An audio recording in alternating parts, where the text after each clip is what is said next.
My name is Dwayne Mulgrave, principal of the prestigious Discovery Bay High School STEM Academy. I want to share with you some tips regarding curriculum modification for the reopening of school in September.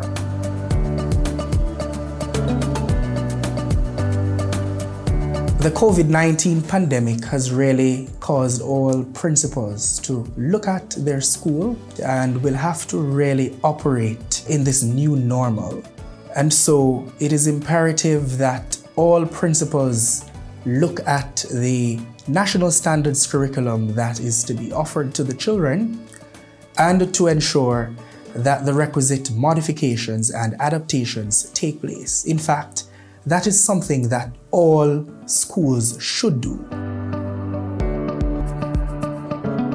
The school leader, who is the chief instructional leader, modifies the curriculum in terms of what is taught, how it is taught, the learning environment that will be utilized to ensure that no child is left behind. And so I want to share with you some tips and tricks in that regard. Tip number 1, ensure that the students upon their return that they be tested as soon as possible to ensure that gaps in their learning are identified so that the requisite plans can be made to address these learning gaps and these deficiencies that they will come with.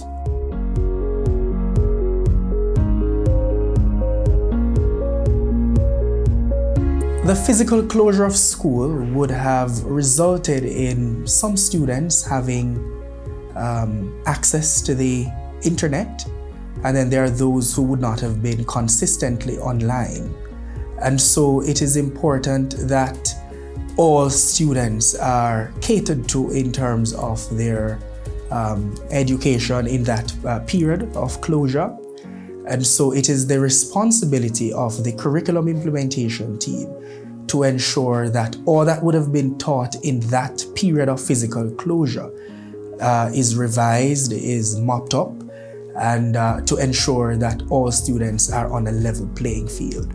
And so it is important that the CIT, who really looks at the curriculum and modifications to the curriculum, that they look now at what it is will be revised.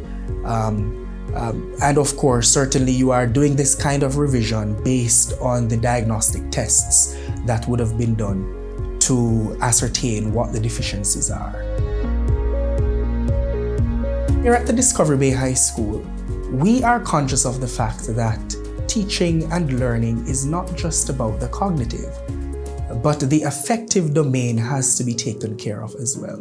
And so we really believe in giving our students the psychosocial support needed for them to really blossom into the best versions of themselves. We have already done a survey to identify the gaps in learning and also to identify the impact of the crisis on the social and emotional well-being of our students. This survey will help us to craft the requisite strategies to support our students in a multidimensional way.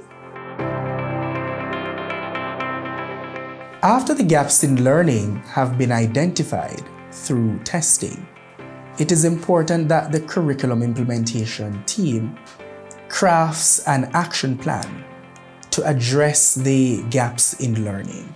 And it is from this action plan that the individual teachers will write their own action plans to address the unique needs of their children. The survey that I mentioned before would have identified that students have varied learning styles. There are those students who prefer face-to-face interaction, and then there are those students who don't mind learning online. And so for those who prefer this kind of face-to-face interaction in the teaching learning experience, it might be necessary to look at extending the day, look at adding additional sessions to the timetable to ensure that these students who prefer face-to-face interaction, they get that additional time. To ensure physical distancing in terms of the teacher-student ratio, and to take care of those students who have comorbidities, it is important that a blended approach to the delivery of the curriculum be considered. So while some students can be in the physical space, the physical classroom, with the teacher, interfacing with the curriculum, there are those students who can use varied video conferencing tools, and in a synchronous way, they are interfacing with the curriculum. As the leader of this institution, I have uploaded the course outlines to the varied online platforms that we are using, Google Classroom and to our learning management system, to ensure that those who will be learning from home through this blended approach that we'll be using, whatever the case may be, they will have access to the course outlines.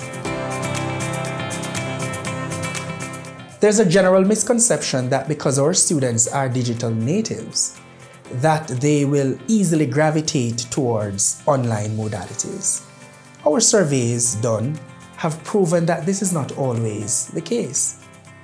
And so it is recommended that in your orientation session, that you include a fulsome session on ICT usage, online learning, so that you can develop the attitudes and dispositions towards self-directed learning.